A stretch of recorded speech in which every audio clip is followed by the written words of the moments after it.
Today's review is on the Lau House Christmas episode, 11 Lau's a Leapin. The Lau family are full of good spirits, especially Luann since she was killing me with her 12 puns of Christmas routine. Even Lola was making sure to be on her best behavior this Christmas holiday, since she knows she is not a perfect angel. Geez, Lola, you don't say. At least she knows she's not an angel and not in denial about it. Everyone is in good spirits except for their next door neighbor, of course, Mr. Grouse. Lincoln gets a red sled but ends up landing in his grouchy neighbor's yard. Anytime the loud kids have something belonging to them lands in Mr. Grouse's yard, it is now his property, as his motto is, "My yard, my property! My yard, my property! My yard, my property!" Lincoln contacts Clyde to help him out. When Lincoln was about to tell Clyde what landed in Mr. Grouse's yard, I had a feeling Clyde guessed it was Laurie's boyfriend Bobby, with Mr. Grouse saying, "My yard, my property."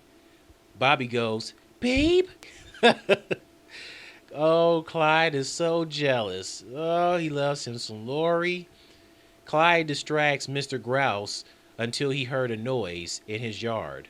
When Lincoln hides and his neighbor grabbed his sled, then sang his motto once again, "My yard, my property." Lincoln now has to go inside his grouchy neighbor's home to get his sled back. But Clyde thinks it's a bad idea because he might end up in jail. Why would he end up in jail when he's just a kid? He's not a teenager or an adult. Lincoln goes inside and gets his sled, then notices a picture of Mr. Grouse as a kid with the same exact sled Lincoln has. Of course, out of nowhere, Mr. Grouse would come back to the house, leading Lincoln to go hide and to get out of his house quietly until he is caught, startling him, causing Lincoln to drop and smash his sled. Mr. Grouse thought it served him right. Wow, he is such a mean, nasty grouch.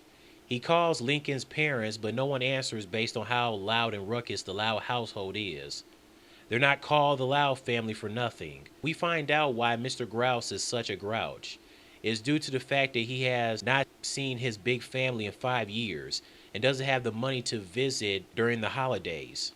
It really does suck for him, but that doesn't mean you have to be an Ebenezer Scrooge taking your grouchiness out on everyone else. That's not fair.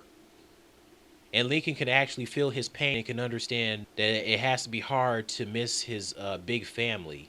Then all of a sudden, Mr. Grouch says nothing as his eyes get big, like, "Oh boy, Lincoln knows. He knows. I can't let him know I'm sensitive and I got an emotional side." For Lincoln to not know, he tells him to get out of his house. Really, Mr. Grouse? Dude, really? Stop hiding your emotions. Okay, Lincoln's just trying to help you out. Oh, but no, you just think it's best to kick him out so he doesn't know. God, he's such a grouch. Speaking of grouchy, Lola continues to keep her cool being nice and doesn't let Lisa get to her. "You better be happy I'm being nice right now. Stay calm, Lola. She's not worth it." But in her mind, I know Lola is telling to Lisa, "I want to kill you right now."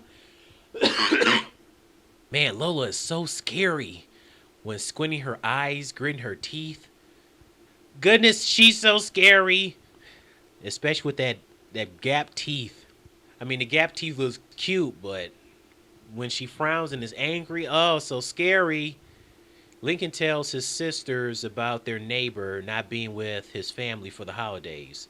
They feel bad for him, so the Louds, Clyde, and his parents arrive outside of Mr. Grouse's house, singing a Christmas song for him. Plus, we finally see what the parents look like. Finally! It's about time. They didn't go the Powerpuff Girls route with Miss Bellum's face not being revealed until the TV movie. And before she left the new Powerpuff Girls series for dumb reasons, her face wasn't even shown either. Mr. Grouse invites them into his house, apologizing to everyone for being such a grouch. Clyde finally got his kiss from Laurie. Oh, Clyde getting his kiss from Laurie. Uh-oh. Under the mistletoe. Yeah, Clyde. Laurie kisses him, tells him Merry Christmas, And Clyde replies saying, and to all a good night. And he passes out and actually does go to sleep. And it was a good night for Clyde once he passed out. Night night, Clyde. Laurie's present was Bobby. Since he couldn't figure out a gift to give her, he figured he would be her gift. Laurie got Bobby a gift too. Bobby hoping for food and water. Bobby is one brave soul for spending days in a gift box without food or water. Lincoln gets a new red sled he had before and thanks Mr. Grouse before going to see his family since he got tickets. Lincoln believes everything will be different now. Then his sled landed into Mr. Grouse's window. Well, at least things worked out for Mr. Grouse. Always remember to never be an Ebenezer Scrooge taking your grouchiness out at other people regardless of what you're going through. Otherwise, people will think of you differently. Well, this has been the Loud House 11 Louds a Leapin' Christmas episode review. Tell me your thoughts on the Christmas episode. I hope you all enjoyed the episode. And were you finally relieved when you finally saw what the parents look like? It's about time. All right, that's it. See you later.